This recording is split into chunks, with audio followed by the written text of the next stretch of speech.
Gostaria de chamar agora a professora Juliana Halperi Schopen para convidar e apresentar a conferência. Então, bom dia a todos. Me coube a difícil tarefa de apresentar a Margarete. Eu digo difícil porque eu poderia ficar aqui a manhã inteira falando do livro dela e da importância dela para a área de português como língua adicional, mas eu vou tentar me limitar a algumas informações que estavam no lápis. A Margarete é bacharel em letras pela URGS e mestre e doutora em linguística e letras pela PUC do Rio Grande do Sul. É professora da Universidade Federal do Rio Grande do Sul desde 1989, onde atua na formação de professores com estágio de docência em inglês. E desde 1994 é a idealizadora, criadora, mentora e coordenadora do Programa de Português dos Estrangeiros, que conta, além das aulas para os estrangeiros, com um seminário semanal de formação de professores. Ela trabalha ainda no programa de pós-graduação em letras, tendo orientado durante todos esses anos muitas teses e dissertações na área de formação de professores, de avaliação e de português como língua adicional, entre outras coisas, material didático e docentes. Lidera também o grupo de pesquisa Português Língua Adicional. É uma das idealizadoras do exame CELPE-BRAS e uma das responsáveis pelo exame ter proporcionado os efeitos que proporcionou a área de Português Língua Adicional. É também uma das autoras da proposta curricular de língua estrangeira moderna, espanhol e inglês e dos referenciais curriculares do Rio Grande do Sul. Então, por favor.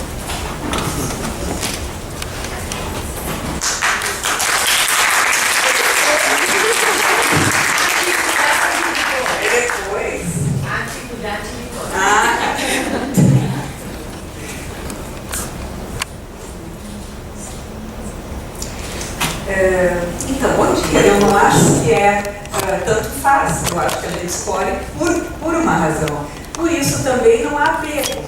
Porque escolher ou um ou outro é uma escolha para um efeito de sentido. Então não há apego, não é moda nesse sentido, entende? É porque a gente quer causar um efeito de sentido. Então escolher língua estrangeira hoje é porque eu quero marcar alguma coisa. L1 é marcar alguma coisa, né? Bom, depois de termos feito essa discussão, a gente acabou vendo que, por exemplo, esse International Bureau of Education, que é o Instituto da Unesco especializado em conteúdos, métodos e estruturas educacionais, na verdade faz uma definição bastante parecida, igual praticamente, da que nós fizemos nos referenciais curriculares, né? Nós aqui, eu estou falando do professor Pedro e eu, né? Escolhemos as duas palavras finais no título, né? Línguas adicionais, dessa publicação, Ensino de Línguas Adicionais, em vez dos termos mais comumente usados, segundas línguas ou línguas estrangeiras, por várias razões. Os estudantes podem, na verdade, estar aprendendo não uma segunda, mas uma terceira ou quarta língua. Adicional se aplica a todas, exceto, claro, a primeira língua aprendida.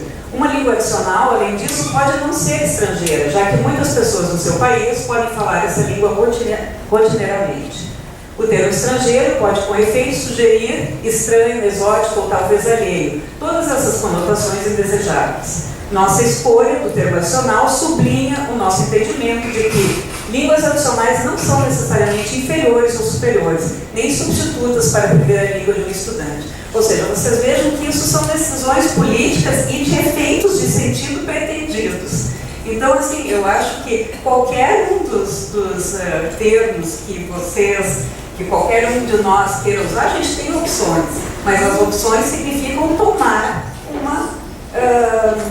uma decisão em termos do efeito de sentido que eu quero provocar, certo? Pode. Aí tem mais alguns outros exemplos de, outros autores, né, que usam o termo, né? Aqui no Canadá, pode ir adiante. Aqui, curiosamente, depois o Pedro encontrou, né, um certificado de espanhol da Universidade Nacional Autônoma do México, que é certificado de espanhol como língua adicional, né? E outros que eu nem coloquei aqui mais, porque eu acho que era só para colocar isso na pauta, já que ontem foi levantado, né? Bom, isso eu já falei, então, a busca por termos que se aproximem mais da complexidade que vivenciamos, né? Então, tem para nós esse efeito de sentido, e a escolha política que privilegia a perspectiva do usuário, né? Ok.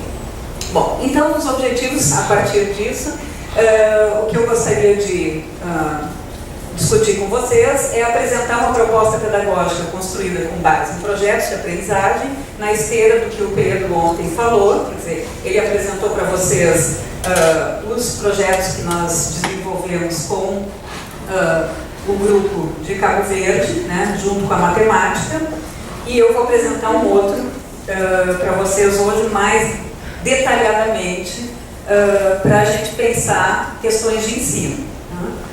E refletir então sobre as implicações da adoção de uma metodologia de projetos para a construção de um currículo de línguas adicionais, as práticas de ensino e de avaliação, a elaboração de materiais didáticos e a formação de professores. Bom, antes de iniciar, eu acho que é muito importante dizer que essas reflexões e questionamentos que nós temos feito nesses últimos 10 anos, ou mais do que isso, são um trabalho em grupo, né? Que é o grupo de português língua adicional e o grupo EASY, né, coordenado pelo Pedro. Nos encontros, como a Juliana disse, desde 94, toda santa sexta-feira de tarde, dos trabalhos que a gente tem feito na disciplina de estágio em língua inglesa, que temos trabalhado com projetos há muitos anos também, e das reflexões de linguística e ensino que o Pedro faz na graduação, esses dois últimos na graduação, né? De observação das práticas de ensino e de avaliação exitosas, e quando eu digo exitosas é que geram aprendizagem, a gente está preocupada com a aprendizagem, né? E por isso, buscar compreender a aprendizagem como uma prática social, participação, porque conosco mesmo é assim que acontece, quer dizer, tendo esse trabalho em grupo, e muitas das pessoas que estão aqui participam desse grupo, cada pessoa que ao longo desses anos, isso a gente devia contar uma hora dessas, quantas pessoas já passaram por esses grupos, né? Cada um foi acrescentando, foi, na verdade, sistematizando o momento em que estávamos, né? Então, tem uma vasta produção de dissertações e teses e TCCs, vários, né? Que justamente vão colocando várias pedrinhas. Então, o que nós estamos apresentando aqui é o resultado de uma aprendizagem colaborativa, né? Bom, e participação nossa daí, né, e também de outros colegas, informações de professores de diversos contextos, né? Muito aqui na fronteira, nas escolas bilíngues que nós temos aqui no estado, agora com os africanos, etc, etc. Né? Uma busca também né, da Secretaria Municipal de Educação, né, que a gente tem uma relação também de muitos anos construída, e uma busca constante, então, de produção de conhecimento sobre esses temas, a sistematização da nossa própria trajetória, que é essa de trabalhar em grupo, né? E eu acho que não dá para esquecer, assim, uma busca constante por aventura e fruição de uma boa aula. A gente gosta de uma boa aula, né? Então, assim, a gente está sempre atrás, querendo saber como é que dá para fazer melhor. Então, a partir disso, acho que vou colocar para vocês algumas coisas que estão refletidas já nessa publicação que está por aí, né, à venda também, que foi uma das tentativas de sistematização desse trabalho. Nós acreditamos, né, que diferentes dimensões de responsabilidade de ações educativas envolvem esses 4 eixos, né? A sensibilização, que é entender em que mundo que vivemos, quer dizer, a pergunta numa sala de aula, sempre que a gente entende que seria bom que tivesse, é que mundo que eu vivo, né? Que mundo é esse? Compreender esse mundo, ou seja, por que esse mundo é assim? Responsabilização, quem é responsável por esse mundo ser assim, né? E intervenção, como eu posso intervir para fazer uma diferença, né? E a pergunta, então, é como nossa vida poderia ser melhor se tratássemos disso em sala de aula. Partindo, então, de problemas, questões, indagações do cotidiano para textos da área, né? Quer dizer, então vamos ver o que se diz, o que está sendo dito, quais são os discursos que estão rolando, né? E, portanto, quais são as visões de mundo que estão rolando, quais as que são valorizadas, para ir ampliando e redimensionando esse mundo em que eu vivo, esse conhecimento que eu tenho, para uma participação mais confiante, percepção de novos problemas, indagações, questões e assim por diante. Aí, ontem a Edileise falava do professor intercultural, né? E nós temos usado essa perspectiva do professor observador, né? Que nessa complexidade que a Edileise ontem justamente falou, é fundamental. A gente não pode mais chegar numa sala de aula achando que sabe com quem a gente lida, né? Não que isso não acontecesse antes, mas enfim, talvez não se falasse muito sobre isso antes, né? Hoje a realidade se impõe nesse sentido. Então a gente precisa entender com quem a gente está lidando, o que motiva os alunos, como eles aprendem, porque eles já aprendem, né? Já aprenderam o que eles já sabem. Então, essa questão de levar radicalmente vamos dizer assim, uma atitude de não tabula rasa, no sentido de que não sou eu que trago a luz e o conhecimento, mas todos que estão aqui têm uma estrada andada e eu preciso levar isso em conta, para que eu possa ver possibilidades de aprendizagem, uma relação dos conhecimentos prévios com os conhecimentos necessários para avançar, e aí decisões sobre o currículo, a busca por temas geradores, interdisciplinares e objetivos de ensino, e decisões sobre o que é específico da aula de português, que é específico da aula de teatro, de história, fotografia, matemática, etc. Como vocês podem ver nos projetos que eu sei que foram apresentados e também os que estão sendo, enfim, os artísticos que estão aqui. Quer dizer, esses projetos, eles não foram concebidos só como professor de português.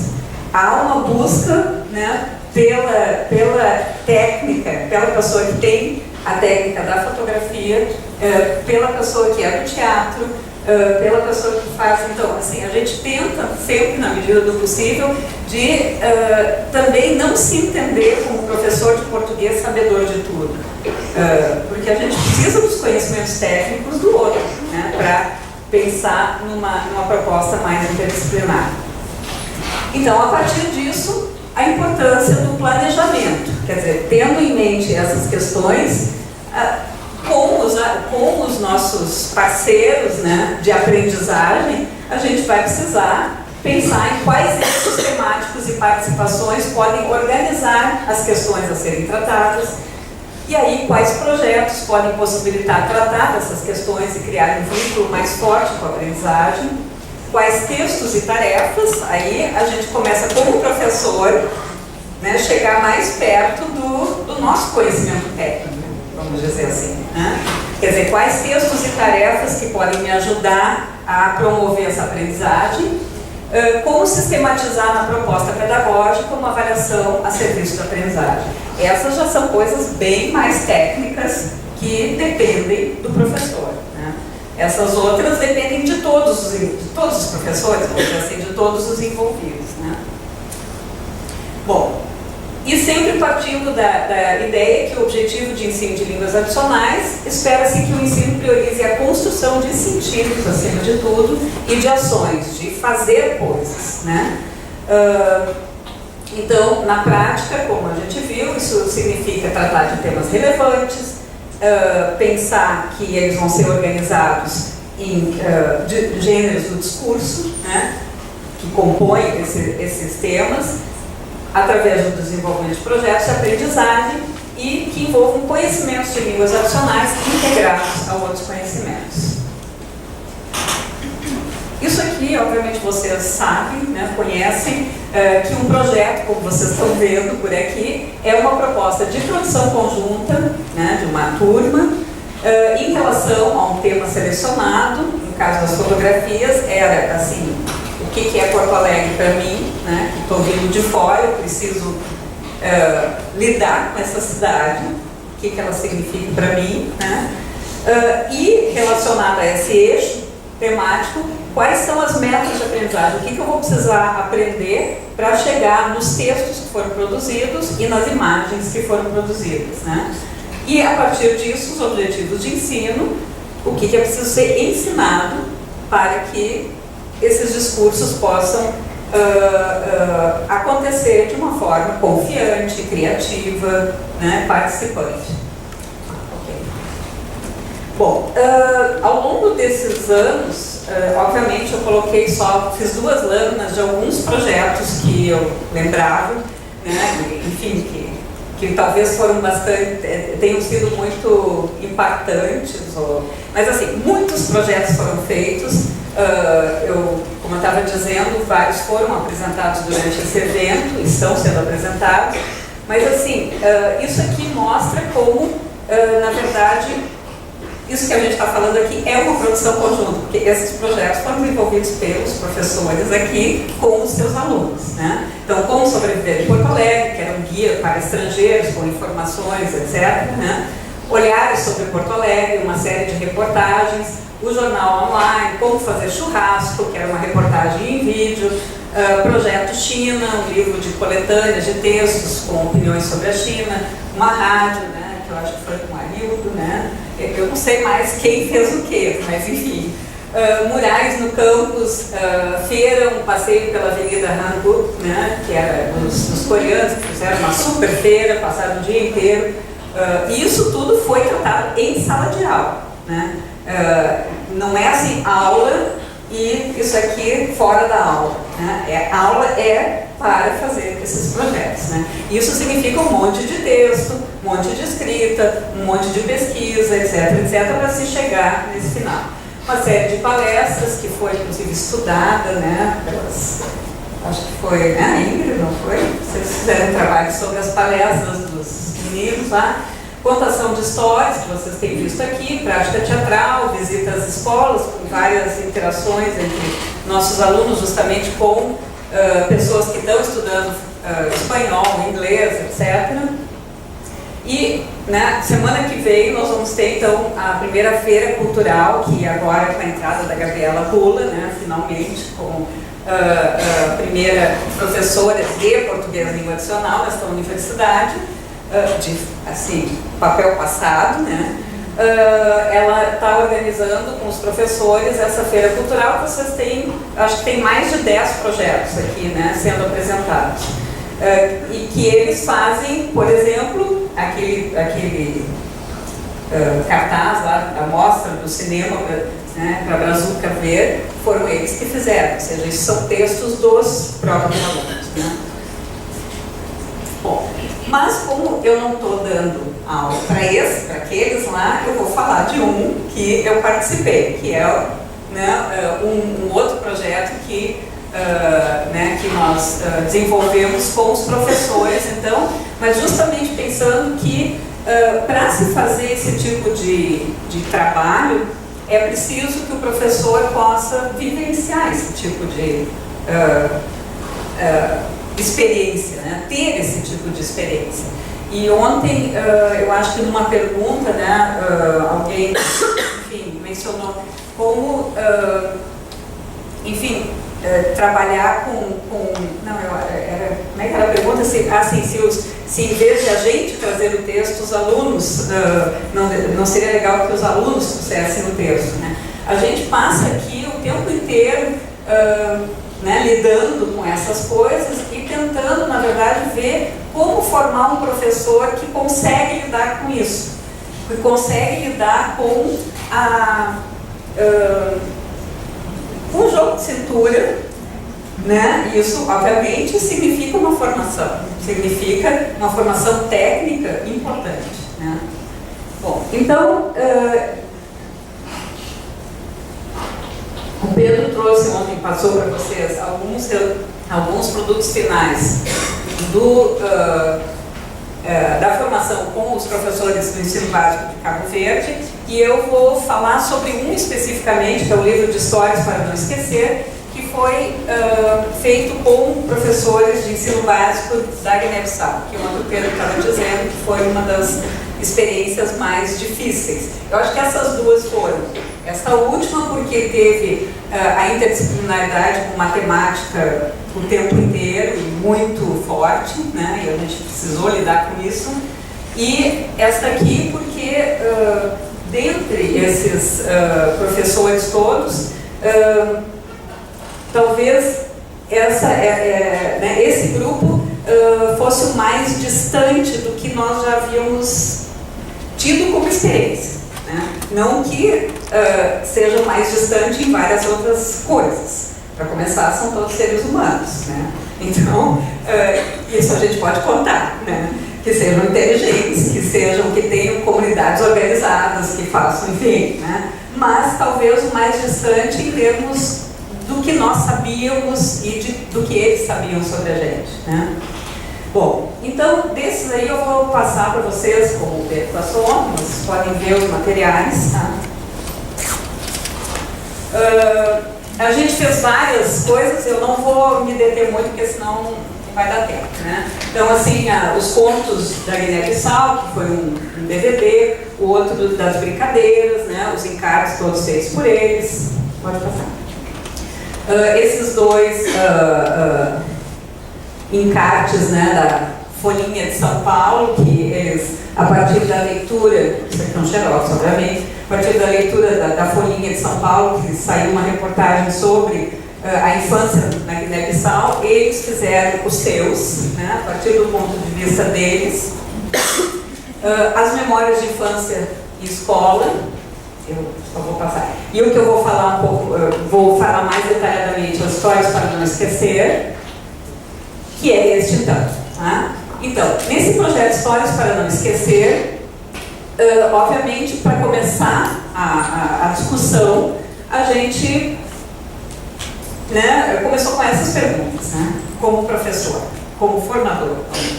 De onde veio a ideia? Por que a proposta seria relevante? Quais são as metas de aprendizagem? Quais são os objetivos de ensino? Que repertório linguístico é mobilizado? Quais áreas de conhecimento são implicadas? Então, essas perguntas precisam ser, ou foram, né, conversadas com o grupo. Né? Quer dizer, o que vamos fazer? Para que vamos fazer? Por que isso interessa?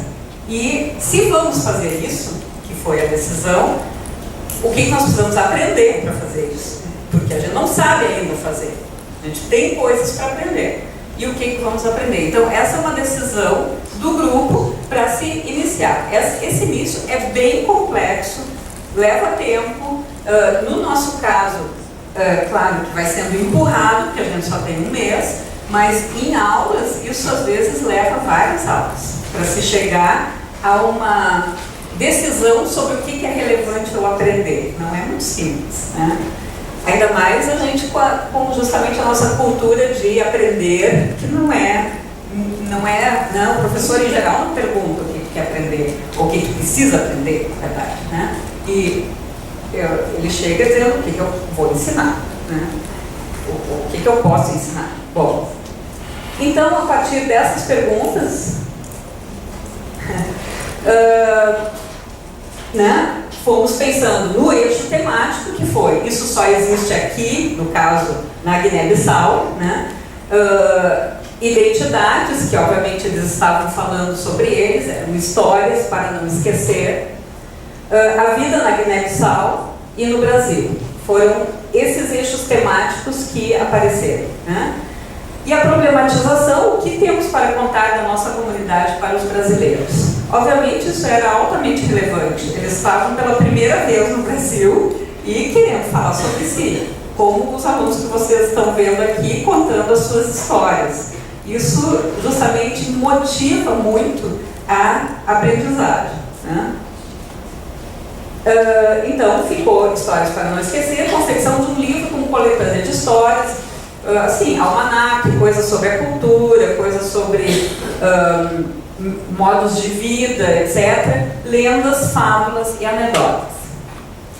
Isso foi aparecendo, não foi assim resolvido no primeiro dia, mas isso foi aparecendo a partir das histórias que eles foram contando, né? Os interlocutores que eles escolheram para esse livro, Crianças Brasileiras, e, mediante tudo isso, as professoras que iniciaram o trabalho com eles escolheram determinados textos para trabalhar a leitura. Então, foi o livro de literatura infantil. Pode ir passando, porque isso está nos... né? Assim, eu acho que agora eu começo a mostrar para vocês todas as etapas que foram construídas a partir dessa decisão inicial. Queremos contar as nossas histórias para crianças brasileiras. Bom, se é para crianças brasileiras, na verdade eles já tinham lido essa folhinha, isso foi feito na primeira semana de aula, né? E a pergunta para a leitura dessa folhinha era assim: vocês concordam com isso? É isso mesmo que acontece na Guiné-Bissau? Claro que isso deu uma motivada neles para querer contar coisas sobre a Guiné-Bissau, né? Então eles tinham trabalhado com isso, a leitura de todo... eu vou passar também, né? Obviamente isso é da Folha de São Paulo, né? Mas isso aqui inspirou os deles, né?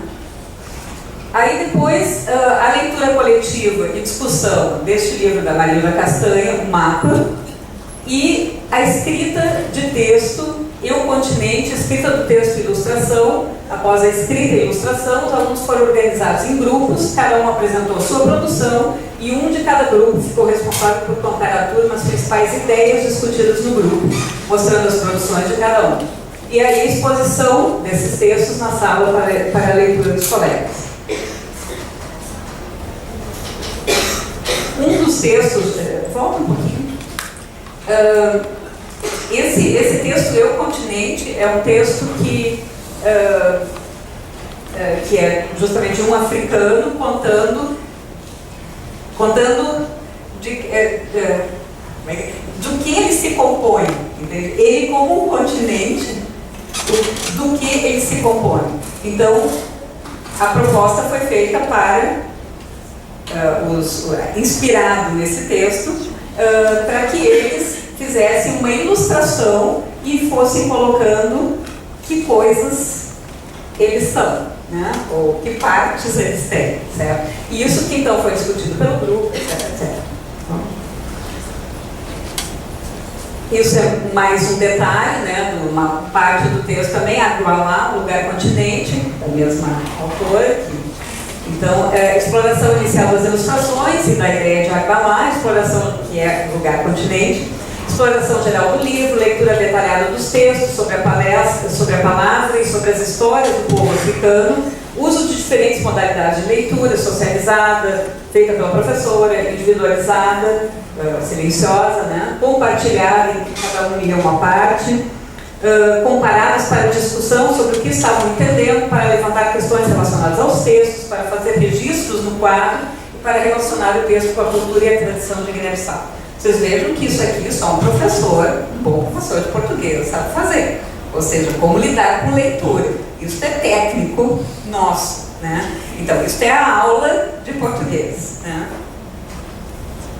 Depois, decisão coletiva sobre a escrita, a partir da leitura de um dos textos, que a gente já viu, que fala sobre a importância do registro para que a memória de um povo ou lugar não seja esquecida, o grupo decidiu deixar por escrito suas histórias para os alunos de lá e para os alunos daqui. O interessante é que, nesse momento, eles queriam fazer esse livro e vejam que para os alunos de lá e para os alunos daqui. Mas estava meio confuso, certo?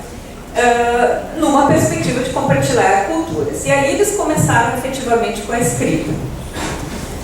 Cada dupla conversou, escolheu uma história e decidiu sobre como escrever. Leu e releu, escreveu, reescreveu com a ajuda do professor e dos colegas. Isso foi a versão 1. Aí eles foram digitar esses textos, que, como o Pedro ontem falou, acho que tu mencionaste, isso também foi um aprendizado necessário. Nós tínhamos pessoas que nos ajudaram nisso, para que eles também se ajudavam, né? Porque alguns sabiam lidar com o computador, outros não sabiam, nunca tinham visto um mouse, né? Na vida. E então a digitalização dos textos. Depois o feedback do professor e reescrita com a ajuda do professor e dos colegas. Aí foi feita a versão 2. Aí chegamos outros professores, eu e a Clóris. Aí passamos o fim de semana lendo esses textos, que era a versão 2. E, bom, tinha muita coisa que